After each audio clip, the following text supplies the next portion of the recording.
제가 여태까지 타본 스쿠터의 느낌과는 완전히 다릅니다. 기존 CVT 방식처럼 진동이 떨리면서 앞으로 밀고 나가는 것이 아닌 PTM 기술력을 적용시킨 구조이기 때문에 벨트가 돌면서 뒷바퀴의 동력이 따로 전달이 되기 때문에 동력 손실 없이 빠르게 원하는 대로 치고 나갈 수 있는데요. 143kg라는 가벼운 무게는 내 몸에 착 감기는 느낌으로 분명히 스프린터 스쿠터를 좋아하시는 분들의 입장에서 봤을 때 KRV200을 주행해 본다면 기대보다 이상이라고 볼 수 있고 숨은 보석이라고 저는 생각합니다. この番組はご覧のスポンサーの提供でお送りします。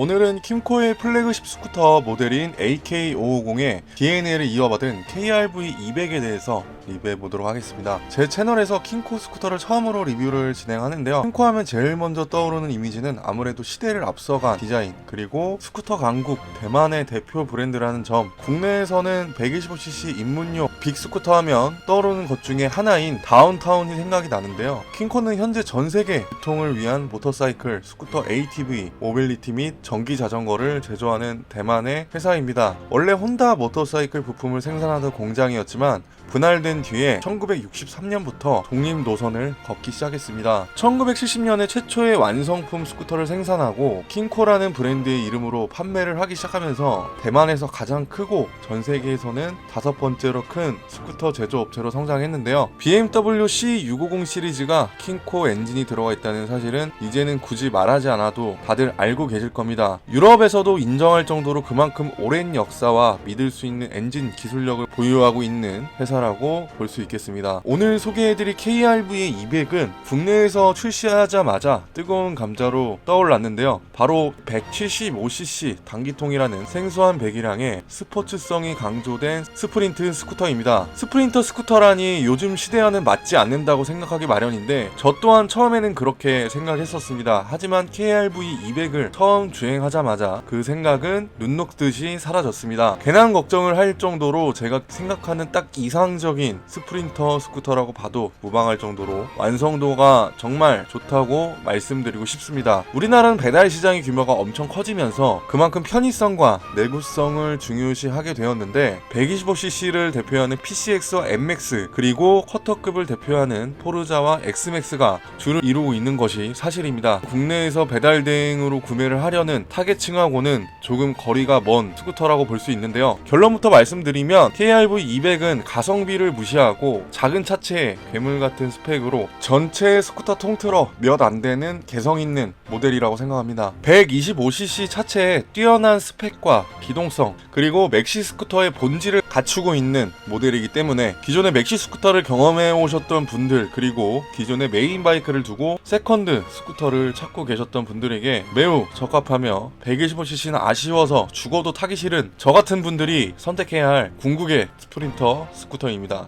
KRV200의 국내 가격은 649만원입니다. 외관부터 살펴보시면 제일 먼저 설명드려야 할 부분이 바로 미션인데요. TMAX가 연상되는 미션은 매우 흥미롭습니다. 모든 일반적인 CVT 방식의 스쿠터는 스윙함과 뒷바퀴, 엔진, 구동계가 한 번에 움직이는 구조로 배기량이 커질수록 서스펜션 아래의 무게가 늘어나는 단점이 생기는데요. 반면 KRV200은 이 점을 완벽하게 해소를 했습니다. 그래서 처음부터 완전히 다르게 설계가 되었습니다. KRV200은 리어 타이어가 독립적으로 움직입니다. 이는 킴코의 AK550에 들어있는 핵심 기술이기도 한 PTM 기술 덕분인데요. 엔진과 변속기가 차량의 중앙에 위치하고 스윙함의 구동축을 연결하기 때문에 뒷바퀴에 실리는 하중을 줄이고 무게중심이 중간으로 옮겨지면서 전후 무게 배분을 50대 50으로 적절한 밸런스를 갖추고 있습니다. 또한 PTM 기술력은 CVT 방식보다 직관적인 토크를 보여주고 있는데요. 그래서 실제로 제가 주행을 해봤을 때 일반 스쿠터들에 비해서 주행 느낌도 많이 달랐습니다. 이번 KRV200은 기존에 경험해보지 못한 스포츠성이 매우 강조된 스프린터 스쿠터라고 생각하시면 될 것 같습니다. 최고 출력 17ps에 8000rpm, 최대 토크 15.6Nm의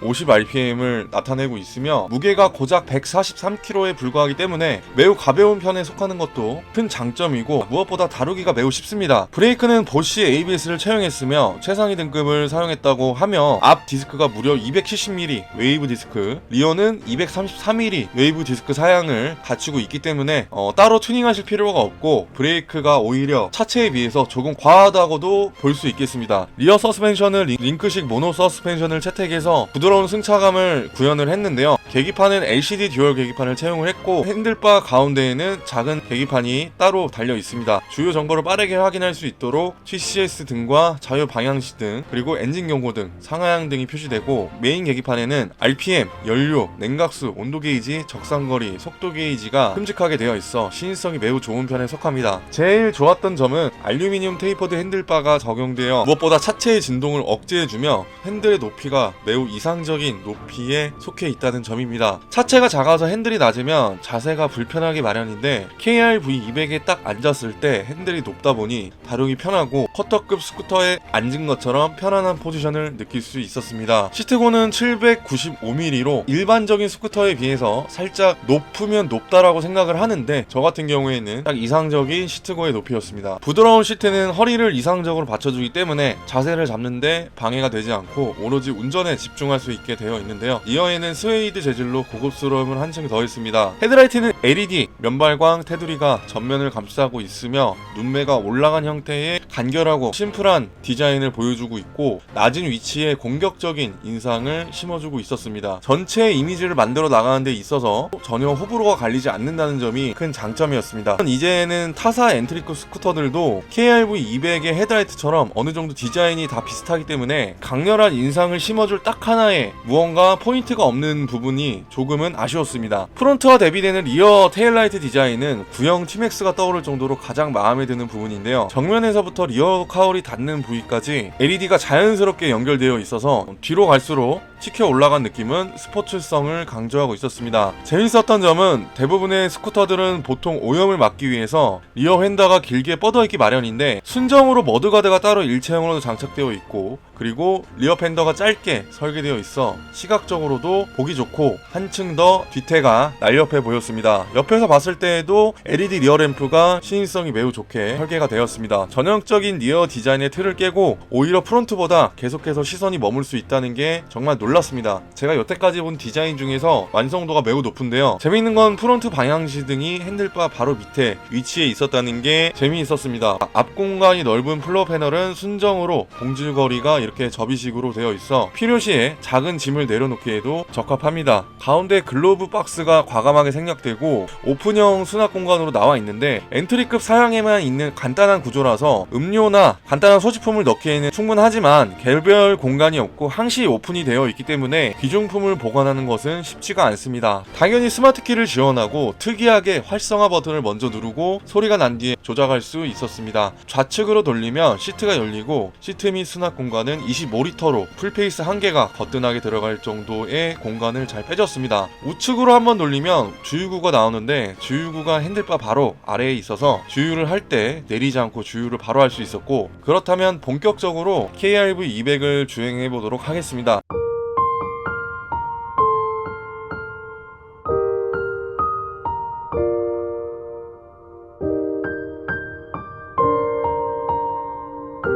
머리 봐야 될지 모르겠다고? 모토플러스로 와. 스로틀을 감자마자 가장 빠르고 찰나의 시간에 3000에서 4000rpm 구간에 도달하게 되자마자 드디어 본성을 드러내기 시작하는데요. 제가 여태까지 타본 스쿠터의 느낌과는 완전히 다릅니다. 기존 CVT 방식처럼 진동이 떨리면서 앞으로 밀고 나가는 것이 아닌 PTM 기술력을 적용시킨 구조이기 때문에 벨트가 돌면서 뒷바퀴의 동력이 따로 전달이 되기 때문에 동력 손실 없이 빠르게 원하는 대로 치고 나갈 수 있는데요. 6000rpm 이상으로 풀 스로틀을 감으면 순식간에 0에서 100까지는 시원한 가속을 충분히 체감할 수 있었습니다. 그 이상까지 나가긴 하지만 최고속은 저에게 크게 의미가 없는데요. 제원상으로 125cc보다 약 50cc 정도 더 배기량이 큰 175cc이지만 체감은 쿼터급과 비교해도 크게 밀리지 않는 토크를 보여주고 있었습니다. KRV200은 다른 쿼터급 스쿠터들보다 둔하지 않고 작은 체구에 넘치는 힘 그리고 가벼운 무게가 최대의 장점이기 때문에 제가 오늘 처음 시승해 보는데에도 전혀 이질감이 느껴지지 않고 핸들의 높이도 딱 적당하면서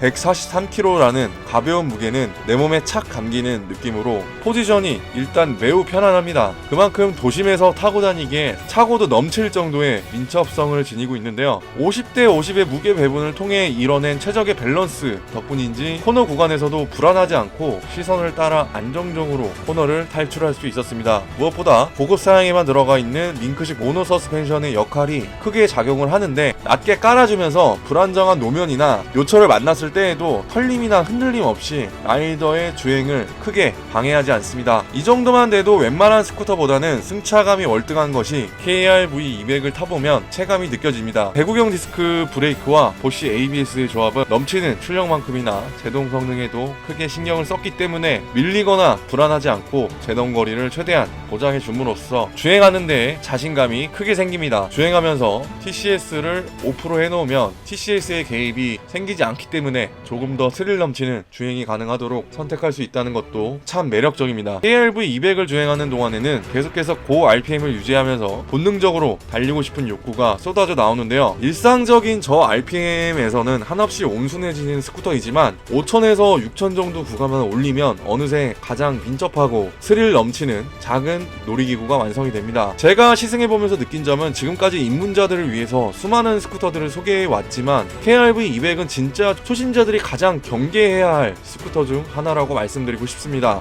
가볍고 성능 좋고 또 너무 잘 나가고 또 너무 잘 서주기 때문에 자칫 하다가는 내 실력 이상의 오버페이스를 할 수도 있겠다 라는 생각이 먼저 들었습니다. 타사 스쿠터들처럼 조금 더 친절하게 편안한 주행과 저진동 설계를 통한 스쿠터 본연의 느낌이 아니라 작은 체구에 곱게 압축되어 만들어진 스티로폼의 단단함처럼 175cc의 엔진 출력은 거칠고 남자다운 진짜 말 그대로 어디로 튈지 모르는 전형적인 스프린터 스쿠터의 느낌이라고 보시면 될 것 같습니다. 길게 설명하지 않아도 여러분들이 생각하는 킹코의 이미지 그리고 합리적이지 않은 가격의 최대의 단점이라고 생각하시겠지만 분명히 스프린터 스쿠터를 좋아하시는 분들의 입장에서 봤을 때 KRV200을 주행해 본다면 기대보다 이상이라고 볼 수 있고 숨은 보석이라고 저는 생각합니다. 이번 KRV200이 나와준 것만으로도 킹코는 기존 스쿠터 시장의 틀을 깬 새로운 길을 제시하고 있다고 생각합니다. 가격만큼 값어치를 하게 되는 주행 성능 그리고 가벼운 무게, 스펙 등